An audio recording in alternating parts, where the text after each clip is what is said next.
ஏமா உனக்கு என்னம்மா சமைக்க தெரியும்? வேற எதுமா யூஸ்வலாக என்னென்ன சமைப்பேன்?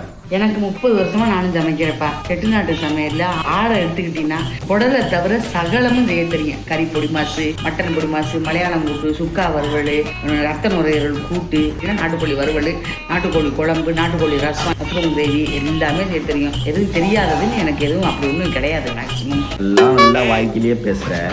திங்கக்கிழமையிலேருந்து சனிக்கிழமை வரைக்கும் உருண்டை குழம்பு, புளிக்குழம்பு, வத்தக்குழம்பு, பத்தாவதுக்கு வடையை எடுத்துட்டு வந்து வடையில போட்டு வடை புளிக்குழம்பு, இது எதுவுமே செய்யலன்னா ரசத்தை வச்சு விட்டுடுறேன்.